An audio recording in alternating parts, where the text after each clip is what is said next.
Hi folks, welcome to part one of the February 12th virtual lesson. So what we're going to do today is we're going to start exploring the derivatives of functions that are not made up of powers of x, okay? And we're going to start with the trigonometric functions, and in particular sine x. So ideally what we'd like to do, since we can't relate sine x to any of those other derivatives we've found so far, is that we determine it using the limit definition so that we prove what the derivative of sine x should be. So that's the first thing I'm going to ask you to do is use the limit definition for the derivative of sine x and see how far you could go. Now, I think you'll see pretty quickly that you're probably going to have to use an identity, and I will warn you that you're probably going to reach an impasse. So see how far you can get, and once you've gone as far as you can, turn the video back on. So I'll ask you to pause now. All right, so we're back. Let's take a look at the derivative of sine x here. So if I apply the limit definition, it's going to be the limit as h approaches 0 of the function evaluated at x plus h, so sine of x plus h, minus the function evaluated at x, so minus sine x, all over h. And as usual, we see that we have an indeterminate form because the denominator is approaching 0, and as h approaches 0, this thing approaches sine x minus sine x is 0. So we have a chance for this to exist. Now, in the past, our goal was to do some algebra in the numerator so that we'd get a factor of h to reduce with the h in the denominator. So let's see if we can do that.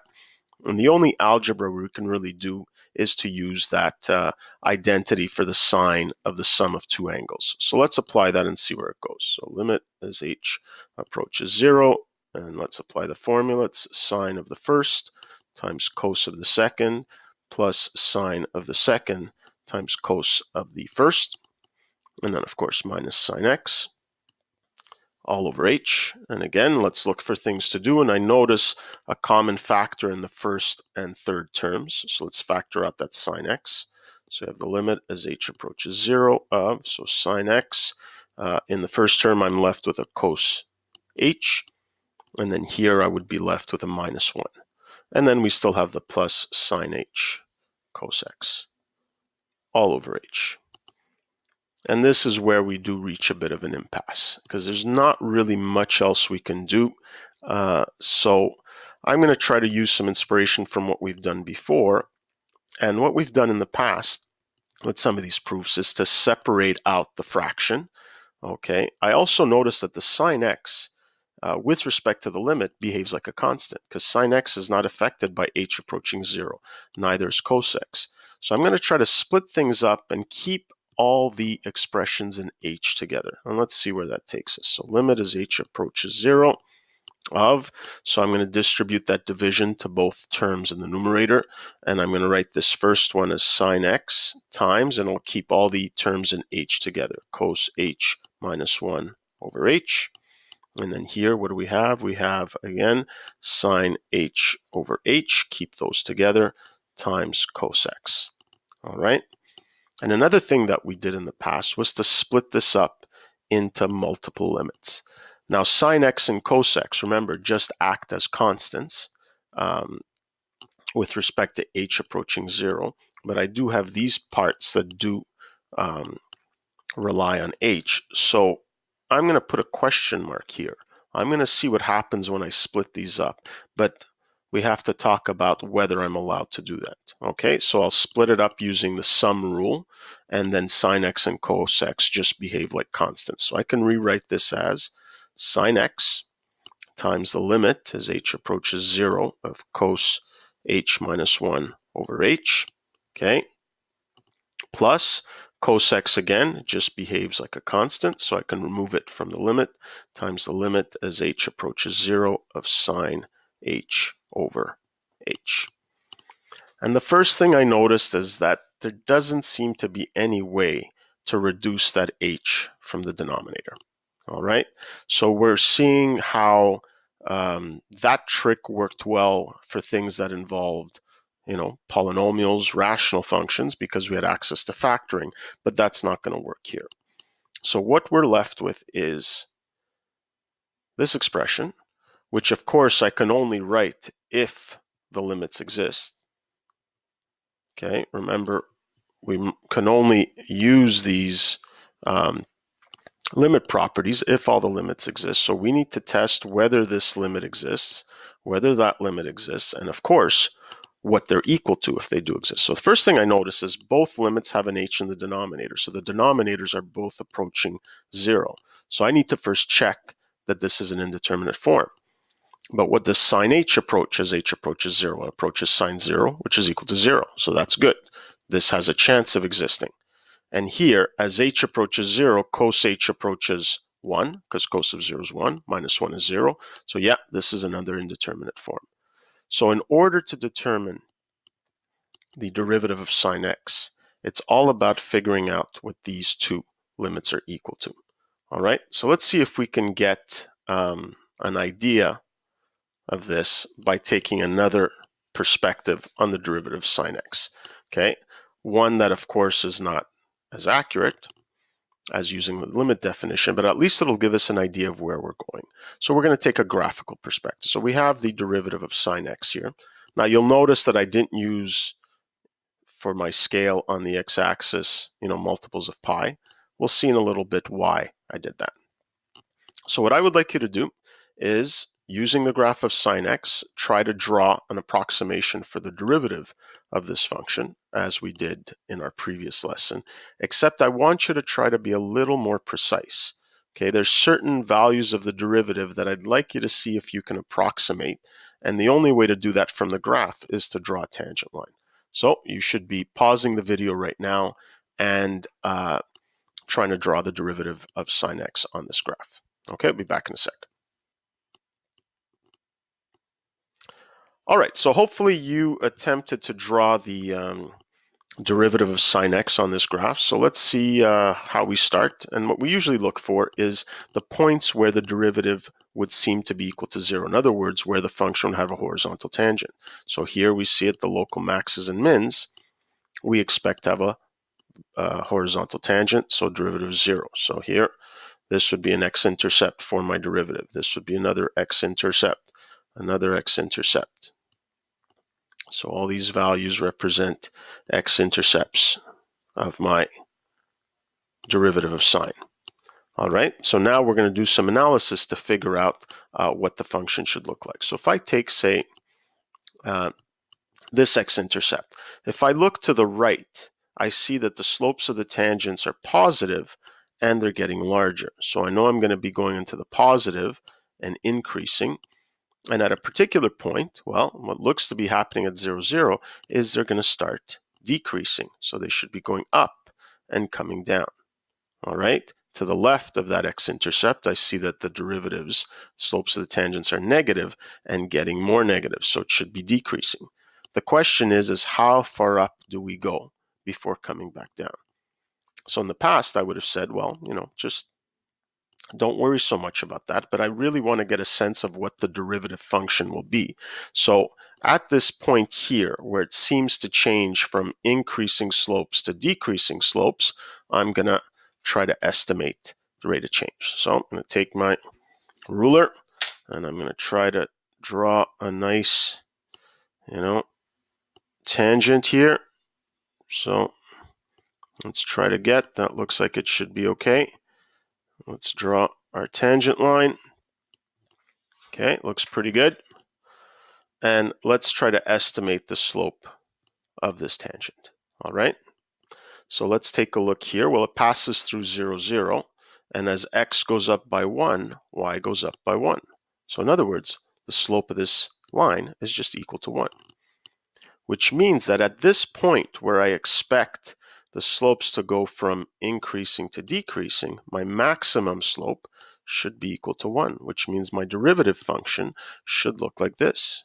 Goes up, reaches a maximum value of 1, and then starts to come down. Okay.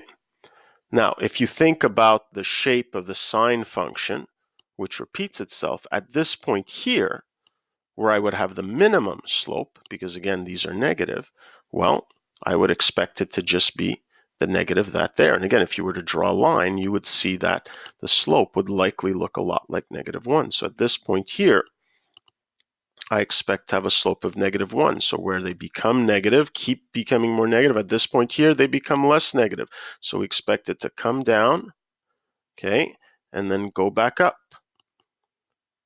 And then at this point here, they start becoming positive and they get bigger, bigger, bigger. At this point here, I would expect it to have the exact same slope as there. So at this point, I would expect the slope to be equal to 1. And I think you're starting to see what's going on, because what it certainly looks like I've done is it looks like I've drawn the graph of cosine of x. So my conjecture here is going to be that the derivative of sine x is equal to cos x.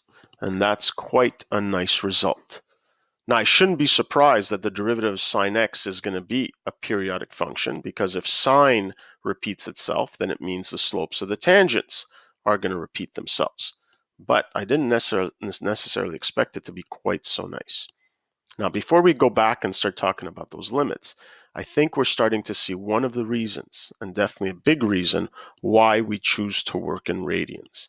Because if I was working in degrees, this function would not look like y equals x near 0.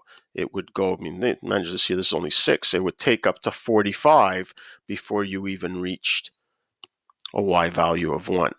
Okay, so we would not have this scenario where at 0, the slope of the tangent would be equal to 1. All right, so we'll talk a little more about that later on.